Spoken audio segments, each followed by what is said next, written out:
आप सभी को भी मेरी तरफ से जय श्री राम। मैं हूं शिवम दत्त मेहता और वक्त है अब राम राज्य युवा यात्रा का। लगातार यात्रा सफलतापूर्वक आगे बढ़ रही है और राम का ही जिक्र इस पिछले प्रोग्राम में भी कर रहे थे, चर्चा में किया जा रहा था। और राम राज्य को लेकर, राम राज्य के उद्देश्य को लेकर ये युवा यात्रा यानी राम राज्य युवा यात्रा अब सतना में है। सतना में यूनिवर्सिटी में, AKS यूनिवर्सिटी में ये यात्रा पहुंची है। वहां की तस्वीरें आप देखिए जहां पर अब चरण पादुकाओं के पूजन की तस्वीरें हम आपको दिखा रहे हैं। सतना की ये तस्वीरें आप देखिए। सतना यूनिवर्सिटी, AKS यूनिवर्सिटी की प्रार्थना करते हुए चरण पादुकाओं के साथ निरंतर ये यात्रा आगे बढ़ती है। और सभी भक्तजनों के लिए जो दर्शन को व्याकुल थे, जो यात्रा में साथ चलना चाहते थे, उन सभी के लिए चरण पादुकाओं को रखा गया है पूजन हेतु। सभी के लिए चरण पादुकाओं को उपलब्ध कराया गया है ताकि वो वहां पर आएं और कतार में लगकर सब लोग दर्शन का लाभ प्राप्त कर रहे हैं और स्पर्श कर कर पुष्प अर्पित करते हुए। और आप देखिए जो राम राज्य युवा यात्रा का उद्देश्य है, ये युवाओं को और प्रोत्साहित करने की हमारी सोच है। राम अवतार शर्मा जी आप इनको देख रहे हैं यहाँ पर, जो अध्यक्ष हैं रामायण सर्किट के। और युवाओं में खासकर हम देख रहे हैं एक जोश है, यात्रा को लेकर उत्साह है, जिज्ञासा है। वो जानना चाहते हैं प्रभु श्री राम किन किन स्थानों से होकर गुजरे थे। और अगर आप हमारे साथ लगातार बने रहें यात्रा में हर रोज, तो आप देखें छोटे छोटे बच्चे भी यहाँ पर सब आकर यहाँ पर पुष्प भी अर्पित कर रहे हैं, आशीर्वाद भी ग्रहण कर रहे हैं। और ऐसा ही राम राज्य, ऐसे ही राम राज्य की हम कल्पना यहाँ पर कर रहे हैं। हम चाहते हैं ऐसा ही राम राज्य हो जहाँ पर युवा प्रभु श्री राम के आदर्शों को समझें, मर्यादा पुरुषोत्तम प्रभु श्री राम के आदर्शों को समझकर अपने जीवन को आगे बढ़ाएं और सफलता ही उनको प्राप्त होगी। जैसे प्रभु श्री राम ने तप भी किया, त्याग भी किया, लेकिन अंततः सफल हो रहे हैं। विद्यार्थियों को आपने चरण पादुका के दर्शन करने का एक ये अवसर प्रदान किया। चांस देंगे, सभी लोग अभी बैठेंगे। अब इसी के साथ यूनिवर्सिटी के जो प्रशासन के लोग हैं और उनके साथ साथ जो वहां पर बच्चे मौजूद हैं जो पढ़ाई कर रहे हैं, उनकी क्या प्रतिक्रिया रही यात्रा को लेकर और उस कार्यक्रम को लेकर, आपको वो भी सुनाते हैं। गौर से सुनिएगा। जैसा कि आप सब लोग देख रहे हैं, श्रीलंका से अशोक वाटिका से चलकर श्री राम जी की चरण पादुकाएं AKS यूनिवर्सिटी सतना में पहुंची है। आपको कैसा लग रहा है? अब ये तो हमारे लिए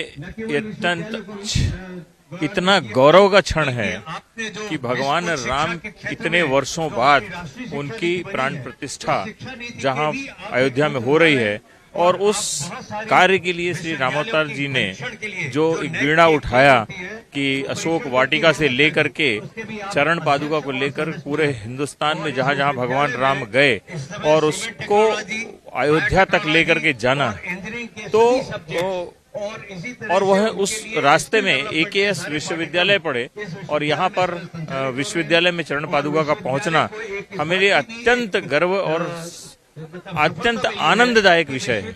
हमें बहुत अच्छा लगा। हमने अपने जीवन में ये सौभाग्य नहीं सोचा था कि हमें अगर राम मंदिर जाने की इच्छा होती है, उसके पहले ही हमने दर्शन कर लिए। इसके बड़ी हमारे लिए बहुत ज़्यादा उपलब्धि है ये, और हम बहुत ज़्यादा खुश हैं अपने AKS डिपार्टमेंट से और सर लोगों से और जो यहाँ लेके आए हैं उनसे भी। और बहुत अच्छा लगा, दर्शन हुए, बहुत मज़ा आया। एक पावरफुल फीलिंग आ रही है कि हम लोग राम मंदिर के लिए भी प्रोटेक्टेड है और बहुत अच्छा लगा। जय श्री राम। जय श्री राम। मेरे को भी बहुत अच्छा लगा। बस मुझे भी सबसे पहले वहाँ से न जाके यहाँ से चरणों का सेशन मिला है, मुझे बहुत अच्छा लगा है। और यहाँ हमारा मन भी एकदम प्रफुल्लित हो चुका है कि हम पहले ही दर्शन कर चुके हैं। और हमारे डिपार्टमेंट की तरफ से सभी को जय श्री राम। जय जय श्री राम। इस हिंदुस्तान के दिल मध्य प्रदेश के सतना जिले के AKS यूनिवर्सिटी के अध्यक्ष, चेयरमैन, इन सभी को मेरा नमस्कार। सभी शिक्षकगण, आप सबको मेरा नमस्कार। और यहाँ पर बड़ी संख्या में बैठे श्री राम जी के आदर्शों पर चलने वाले विशाल वानर सेना को मेरा जय श्री राम। मित्रों, जैसा कि आप सभी जानते हैं कि असंख्य बलिदान और बड़ी संघर्ष के बाद श्री राम जी का मंदिर बनने जा रहा है अयोध्या में, और इसी के उपलक्ष्य में हमने ये राम राज्य युवा यात्रा निकाली थी। ये यात्रा 15 दिसंबर से 22 जनवरी तक की है। हमने यात्रा 15 दिसंबर को श्रीलंका के अशोक वाटिका के सीता मां मंदिर से हमने ये निकाली थी यात्रा, और अब यात्रा आज यहां पर पहुंच चुकी है आपके बीच। यात्रा 44 दिन लंबी होने वाली है, 10,000 किलोमीटर लंबी थी, जिसमें से 8 राज्य हिंदुस्तान के कवर होने वाले थे, और ये उसका 7वां जिला है, राज्य है। और अब इस यात्रा का 29वां दिन आज है। हम लगभग 30 दिनों से यात्रा लेकर डेली चल रहे हैं, और बहुत सारे युवाओं से हम डेली मिलते हैं, क्योंकि इस यात्रा का नाम ही राम राज्य युवा यात्रा है। अब मैं आपसे पूछना चाहूंगा, राम राज्य किस किस को चाहिए? सभी हाथ ऊपर करें। आपको नहीं चाहिए भाई? तो मैं समझता हूं भाई, जो वहां मेरे बैठे हैं, मैं आपसे पूछ रहा हूं कि राम राज्य बनाना है तो किससे बनेगा, कैसे बनेगा? हम सबको क्या करना पड़ेगा? संघर्ष करना पड़ेगा ना? हाँ। तो और किसी के भी जीवन काल में सबसे अधिक संघर्ष कब करना चाहिए, कौन सी स्थिति में करना चाहिए? जब वो युवा होता है। तो इसलिए हमने ये राम राज्य युवा यात्रा निकाली है, ताकि हम देश भर में सभी युवाओं को ये प्रोत्साहित कर सके कि वो राष्ट्र धर्म का कार्य करे। और हम चाहते हैं कि युवाओं में श्री राम जैसा चरित्र निर्माण हो, समाज में जो रावण बढ़ रहे हैं उनको हम खत्म कर सके। और अंत में मैं ये कहना चाहूंगा कि अगर कोई भी युवा ये समझता है कि भाई राष्ट्र धर्म का कार्य नहीं समझ आ रहा कि करना है, बट कैसे करना है ये समझ नहीं आ रहा, तो क्या तेज बोलिए। हाँ, तो इन्हीं जो युवा, आप समझते हैं ना कि अगर देश भर में, अगर पूरे देश का अगर भविष्य देखना है तो उसका युवा क्या कर रहा है वो देखना होता है ना। तो आज युवा हमारा क्या कर रहा है, कैसे गानों पे नाच रहा है? यहां पर कितने लोग हैं आप में से? कॉलेज में और भी लोग होंगे ना, लेकिन आप बैठे तो आप सौभाग्यशाली है। आप समझते हैं कि कार्य कैसे करना है, राष्ट्र धर्म का कार्य कैसे करना है, इसलिए आप यहां बैठे हैं। इसलिए मैं आप सभी का बहुत बहुत धन्यवाद करता हूं। आप सभी बहुत सौभाग्यशाली है, क्योंकि मध्य प्रदेश में श्री राम जी का अलग ही यहां पर कनेक्शन रहा। उन्होंने हमेशा, मतलब पूरे उनके काल में, 14 वर्षों के काल में सबसे अधिक समय वो यहां पर रहे। उनके जीवन का लक्ष्य यहां पर बदला, इसी सतना जिले में। तो मित्रों, मैं अब आपको एक नारा या फिर आप संकल्प, आप समझिए, हमने बनाया है इस यात्रा में। मैं बोलूंगा, मैं सौगंध राम की खाता हूं, और आप बोलेंगे मैं राम राज्य चाहता हूं। ठीक है? मैं सौगंध राम की खाता हूं, मैं सौगंध राम की खाता हूं, मैं सौगंध राम की खाता हूं। आप सभी ने हमारा स्वागत किया, उसके लिए बहुत बहुत धन्यवाद। जय श्री राम। कुलाधिपति जी, यहाँ के शिक्षकगण और प्यारे बच्चों, भगवान राम हमारी संस्कृति के मूल आधार हैं। यदि हम श्री राम को अपनी संस्कृति से बाहर माने तो हमारे पास शून्य बचता है, अर्थात हमारे पास कुछ भी नहीं बचता। इसलिए आवश्यक है कि हम उनकी संस्कृति को, उनकी मर्यादा को, उनके जीवन चरित्र को घर घर तक पहुंचाएं, तभी मानव का कल्याण हो सकता है। श्री राम संस्कृति की दृष्टि से मैं कुछ थोड़ी सी बातें बताऊंगा। केवल विश्व में हम हैं जो कहते हैं सर्वे भवन्ति सुखिना, सर्वे सन्तु निरामया, सर्वे भद्राणि पश्यन्तु, मां कश्चित् दुख भाग भवेत्। हम हैं जो चर अचर सब में भगवान का अस्तित्व मानते हैं। गोस्वामी जी कहते हैं, जड़ चेतन जे जीव जग सकल राममय मान, बंदऊ सबके पद कमल सदा जोर जुगपान। अर्थात हम जड़ में भी भगवान का वास मानते हैं। बाकी संस्कृतियां क्या कहती हैं? ये सब चीजें मेरे भोग के लिए हैं। हम क्या कहते हैं? यानी राम जी क्या कहते हैं? धर्म की जय हो, अधर्म का नाश हो, प्राणियों में सद्भावना हो, विश्व का कल्याण हो। इसलिए हम क्या करते हैं? हम पेड़ों में भी भगवान का वास मानते हैं। बड़ बाबा की जय, पीपल बाबा की जय, तुलसी मैया की जय। हम पशुओं में भी भगवान का वास देखते हैं। गाय हमारी माता है।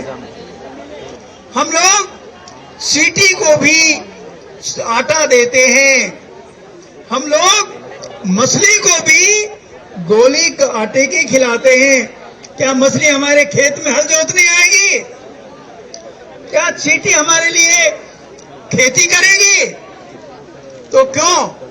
क्योंकि भगवान कहते हैं, पहले मैं अकेला था, बाद में मैंने अपनी लीला से इस सृष्टि की रचना की, मैंने अपना विस्तार किया तो सृष्टि की रचना हुई।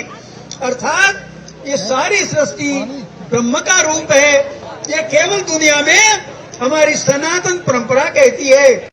कहीं दोई कर जोरी स्तुति तोरी के विधि करम अनंत, माया गुण ज्ञानातीत अमाना, वेद पुराण बनंता, करुणा सुख सागर सब गुण आगर, जय गावै श्रुति सोम हित लागी, जन अनुरागी, भयं प्रकट श्रीकंता। प्राणियों में विश्व का गौ माता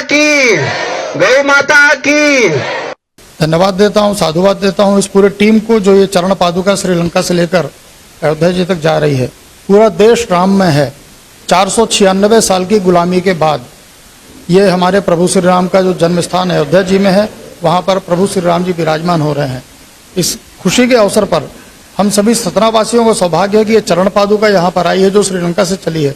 माता सीता देवी जहाँ श्रीलंका में रही हैं, वहाँ से ये अशोक वाटिका से शुरू होकर और सतना होते हुए और अयोध्या जी तक जा रही है। मेरा सौभाग्य है कि इनके हमको दर्शन का लाभ मिल रहा है। पूरे देश में एक राममय वातावरण है। मैं तो यही आग्रह करूंगा सभी से कि 14 साल वनवास में रहने के बाद भगवान प्रभु श्री राम जब आए थे तो हमने दीपावली मनाना शुरू किया। अब तो 496 साल के बाद प्रभु श्री राम अपने जन्म स्थान पर विराज रहे हैं, तो कितने बड़े दीपावली के रूप में हम 22 जनवरी को मना सकते हैं। ये प्रयास हम करें। मेरी शुभकामनाएं हैं। हम सभी का सौभाग्य है कि ये हम अपने जीवन में यह सब देख पा रहे हैं। राम राज युवा यात्रा, जिसमें प्रभु श्री राम की चरण पादुकाएं लेकर के डॉक्टर रामावतार शर्मा जी और उनकी टीम के लोग 15 दिसंबर को श्रीलंका से चलते हुए अयोध्या के लिए जो उन्होंने प्रस्थान किया है, आज वो यात्रा सतना आई है। मैं सतना में चरण पादुका रामराज यात्रा का बहुत बहुत स्वागत और अभिनंदन करता हूं और डॉक्टर रामावतार शर्मा जी को बहुत बहुत बधाई देता हूं कि उन्होंने जो ये पुनीत कार्य किया है, श्रीलंका से चल करके अयोध्या जा रहे हैं और जो जन जागरण कर रहे हैं। 22 जनवरी को प्रभु श्री राम का वहाँ पर मंदिर में प्राण प्रतिष्ठा होने वाली है। ये इस युग का ऐतिहासिक दिन होगा 22 जनवरी। आदरणीय डॉक्टर रामावतार शर्मा जी तो पहले भी राम पथ गमन पर बहुत कुछ रिसर्च किया उन्होंने। राज्य सरकारों को, अलग अलग राज्य सरकारों को उन्होंने एडवाइजरी भी भेजी, सामाजिक संस्थाओं को भी उन्होंने प्रेरित किया। उनसे मुझे भी कई बार मिलने का अवसर मिला, क्योंकि भगवान राम चित्रकूट में वनवास काल में 11.5 वर्ष का समय बिताए थे और 84 कोसी परिक्रमा के वो एक एक तीर्थ स्थल जिन पर डॉक्टर राम अवतार शर्मा जी ने चिंता प्रकट की थी, हमारी राज्य सरकार ने रामपथ गमन के सभी तीर्थ स्थलों को विकसित करने का जो संकल्प लिया है, पहले हमारे पूर्व मुख्यमंत्री आदरणीय शिवराज सिंह चौहान जी ने उस पर काम शुरू किया। वर्तमान में हमारे नए मुख्यमंत्री डॉक्टर मोहन यादव जी ने उस पर काम शुरू किया है और अभी 16 जनवरी को चित्रकूट में डॉक्टर मोहन यादव जी आने वाले हैं और रामपथ गमन के बारे में एक विस्तृत हम लोग वहां पर एक रूपरेखा बनाने वाले हैं और मैं इस यात्रा का बहुत बहुत अभिनंदन करता हूं और यात्रा पूरी तरह से सफल हो, ऐसे प्रभु श्री राम से प्रार्थना भी करता हूं। हम लोग बहुत गौरवान्वित हो रहे हैं कि हमारे शहर में श्री राम की पादुका आई है। हम लोग इतने अपने आप में गर्व महसूस करें कि हमारे शहर में श्री राम जी की पादुका, हम वहां तक तो नहीं पहुंच सकते हैं, लेकिन हमारे यहाँ इस यात्रा से ये चरण पादुका आई और हम लोग उनका आशीर्वाद मिलेगा और सतह हम इसी राम जी की कहे अनुसार उनके मार्गदर्शन पे चलेंगे और अपने आप को धन्य बनाएंगे। जय श्री राम। सुदर्शन चैनल का बहुत बहुत हम लोग सभी आभारी हैं कि वो चैनल के थ्रू हमारे जो चरण पादुका सतना में आई है, तो हम सभी भाई बहन जो भी सतना वासी हैं, अयोध्या तो नहीं जा सकते पर चरण पादुका के दर्शन करके हम सभी धन्य हो गए हैं। चित्रकूट हमारे यहाँ पर आता है जो कि 11.5 वर्ष राम जी यहीं पर निवास किए हैं और आज उनका मंदिर बनने जा रहा है।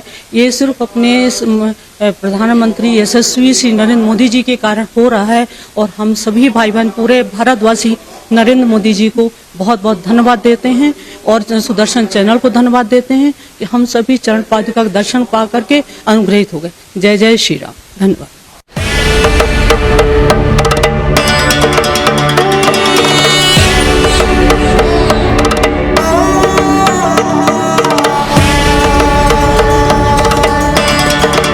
मध्य प्रदेश के चित्रकूट जिले में एक छोटी सी रहस्यमयी नदी है जो भूमिगत गुफा में बहती है।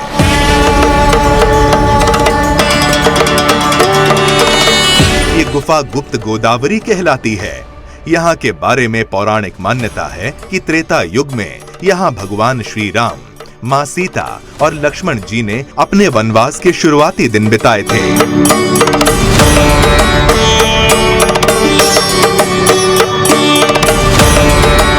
वनवास के दौरान भगवान राम इस गुफा में रुके थे। इस जगह का अपना आध्यात्मिक महत्व है। ये आप लोग जो गुफाएं देख रहे हैं, ये मर्यादा पुरुषोत्तम भगवान श्री राम के वनवास काल के पहले बनाई गई है। चित्रकूट रघुनंदन छाए, समाचार सुन सुन मुनि आए, अमर नांग किन्नर दिशपाला, चित्रकूट आए ते काला।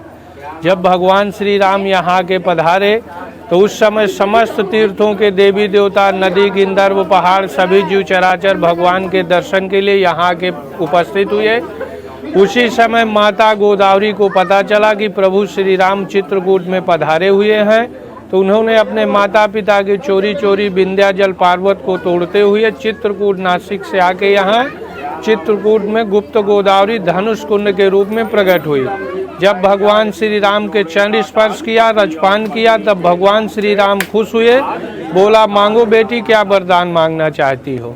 तो माता गोदावरी ने यह वरदान मांगा कि हे प्रभु, जिस प्रकार मैं अपने माता पिता के चोरी चोरी आपके दर्शन के लिए आके यहाँ प्रकट हुई हूँ, उसी प्रकार ही मुझे यहाँ पुनः गुप्त होने का वरदान दिया जाए, ताकि मेरा कोई भेद न जान सके कि गोदावरी कहाँ से आई और कहाँ गई। निश्चर निकल सकल मुनि खाए, सुन रघुवीर नयन जल छाए, अस्त समोह देख रघुराया, सुन सुन मुनिन लाग अतिदाया।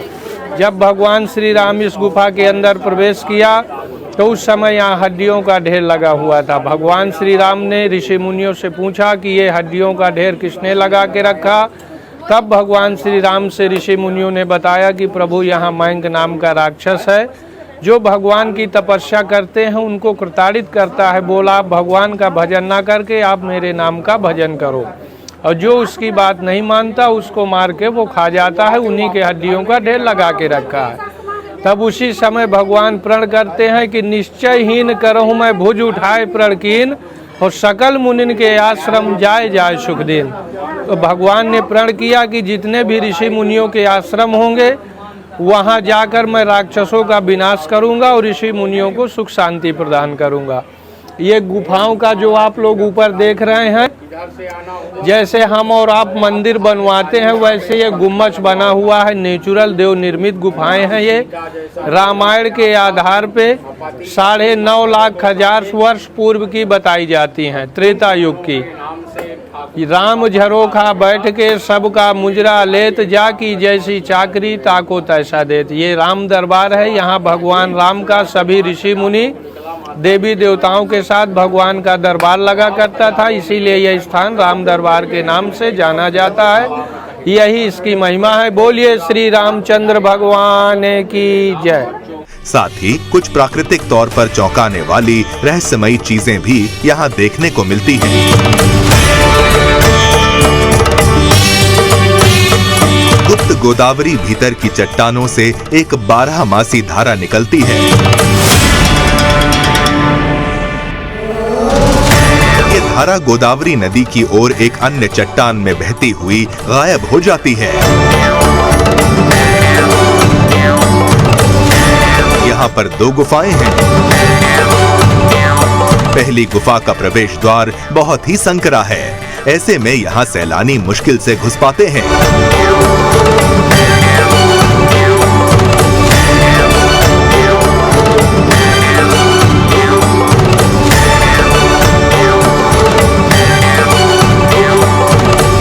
गुफा के आखिर में एक छोटा गुप्त तालाब है जिसे गोदावरी नदी कहते हैं।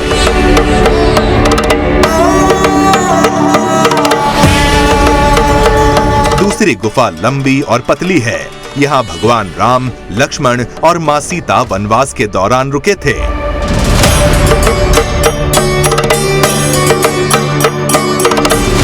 यहाँ एक विशाल चट्टान को छत से बाहर निकलते हुए देखा जा सकता है।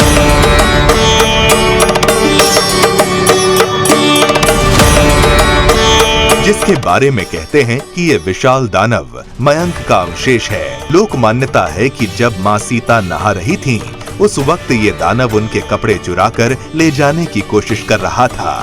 तब लक्ष्मण जी ने इस दानव का संहार कर दिया था।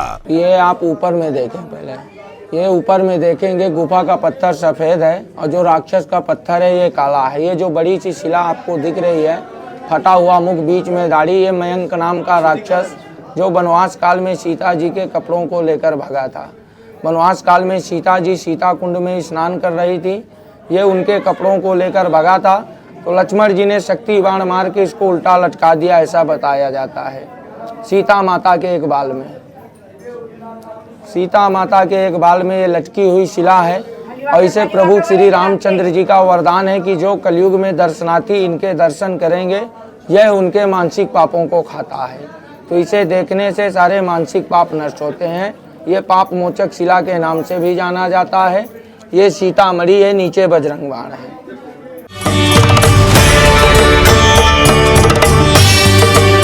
जब हम बड़ी गुफा में घुसते हैं तो हमें वहां बहुत खामोशी महसूस होगी।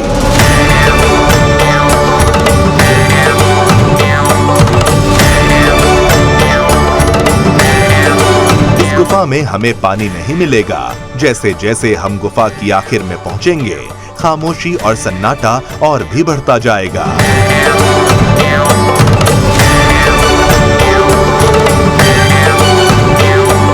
गुफा के आखिरी में हमें एक तालाब मिलेगा।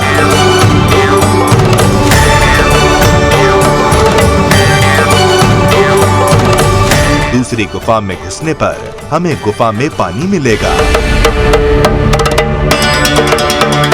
जब आप गुफाओं को गौर से देखेंगे तो वह आपको और भी ज्यादा विचित्र लगेंगी।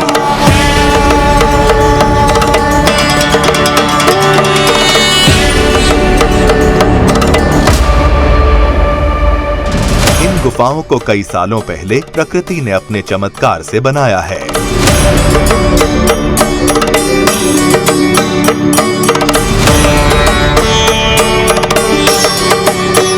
जैसे जैसे हम अंदर जाते जाएंगे, पानी हमारे घुटनों तक आ जाएगा।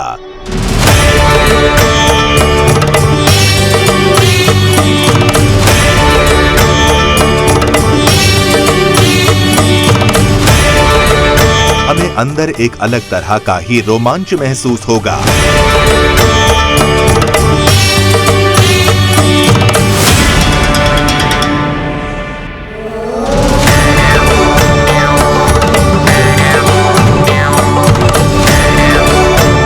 गुफा में घूमने पर हमारे पैरों को जहां पानी नहीं है, वहां भी पानी का एहसास होगा। जिसके पीछे क्या राज है, किसी को नहीं पता।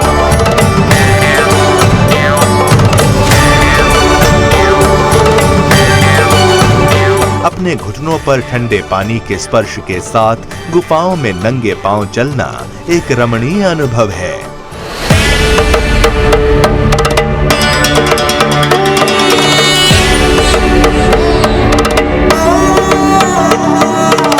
बड़ी गुफा में 2 पत्थर की नक्काशी वाले सिंहासन हैं, जो भगवान राम और भगवान लक्ष्मण के हैं।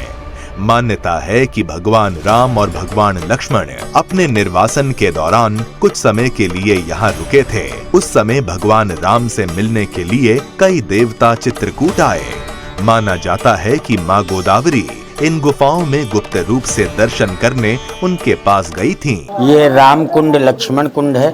भगवान राम और लक्ष्मण जी ने स्नान किया। ऊपर में जो सीता कुंड देखे हैं, वही जल प्रथम गुफा से यहाँ आ रहा है। यहाँ भगवान राम और लक्ष्मण जी ने स्नान किया। भगवान जब वनवास काल में यहाँ आए थे, तो ये गोदावरी समुद्र की बेटी हैं। सरसर सुरसर दिनकर कन्या, मेकल सुता गोदावरी धन्या। मेकल यानी समुद्र, ये समुद्र की बेटी हैं। जब भगवान यहाँ वनवास काल में आए, तो ये भगवान के दर्शन के लिए अपने पिताजी से आज्ञा मांगी कि पिताजी मुझे भगवान के दर्शन के लिए चित्रकूट जाना है। इनके पिताजी ने मना कर दिया कि बेटी मैं भगवान को यहीं पंचवटी में बुलाऊंगा, तुम वहां मत जाओ। तो ये अपने पिताजी के चोरी चोरी गुप्त रूप में यहाँ आई, यही प्रकट, यही बाहर बस स्टैंड तक जाके गुप्त हो गई, इसलिए यहाँ का नाम गुप्त गोदावरी पड़ा। गुफा के भीतर की चट्टानों से गहरी नदी के रूप में उभरती हुई गोदावरी नदी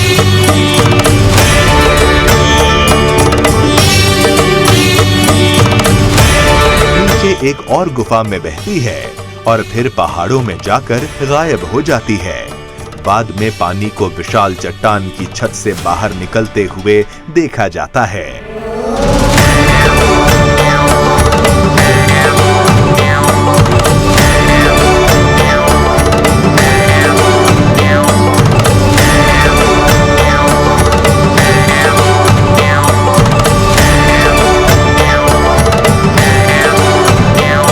अंदर जाने में गुफा बड़ी होती जाती है, जहां आखिर में हमें धनुष कुंड नाम का झरना भी मिलता है।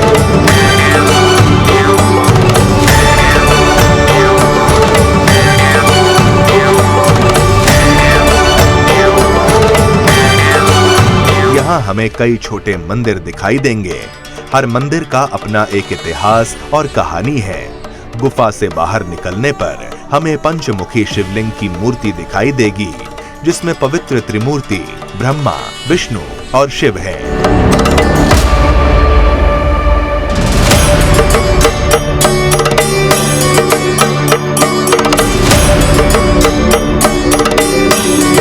ये कहा जाता है कि गोदावरी नदी का जन्म महाराष्ट्र के नासिक में हुआ था। प्रथम देवन गिर गुहा राखे रुचिर बनाए, कछु दिना प्रभु नाम श्री यहाँ वास करेंगे आए। ये विश्वकर्मा भगवान ने, ब्रह्मा जी ने विश्वकर्मा भगवान के द्वारा इस गुफा का निर्माण करवाया। वनवास काल में भगवान राम, माता सीता, भ्राता लखनलाल यहाँ वनवास काल में कुछ दिन निवास करेंगे। ये जो देख रहे गंगा गुप्त गोदावरी सीता कुंड, ये गोदावरी की धारा है। ये धारा नासिक पंचवटी त्र्यंबकेश्वर पार्वत से गुप्त रूप से यहाँ पे आई। ये धारा, यही धारा माता सीता ने इस कुंड पे स्नान किया। यही जलधारा दूसरी गुफा में जाती है। दूसरी गुफा से जाने के बाद माता बाहर से गुप्त हो जाती है। इसीलिए इस आश्रम का नाम है गुप्त गोदावरी। वनवास काल के समय में माता सीता इस कुंड में स्नान कर रही थी तो उनके दिव्य वस्त्र आभूषण एक मैंक नाम का राक्षस ले गया, जो लखनलाल जी पहरे में थे। उन्होंने शब्दों के बाण से उसे श्राप दिया, जादुष्ट पाषाण का हो जाएगा। आज बहुत शिला पाषाण के ऊपर लटकी हुई, जो कि खटखटा छोड़ के नाम से जानी जाती। पाप मोचनी पाप नाशिनी गोदावरी कहलाई है। नासिक पंचवटी से भ्रमण करते हुए चित्रकूट धाम को मैया आई। ये बात भी सुनने में आती है कि देवी गोदावरी चित्रकूट में गुप्त रूप से प्रकट हुई थी, ताकि वह भगवान राम के रूप के दर्शन कर सकें। देवी गोदावरी को ये बात मालूम थी कि भगवान राम त्रेता युग में इस गुफा में आकर वास करेंगे। गुप्त गोदावरी का उद्गम स्थल भी यही है और ये नदी सिमटी भी यही है, इसलिए इसे गुप्त गोदावरी कहा जाता है। तमाम प्रयासों के बाद भी वैज्ञानिक भी आज तक ये पता नहीं लगा पाए हैं कि आखिर ये नदी कहाँ गायब हो जाती है।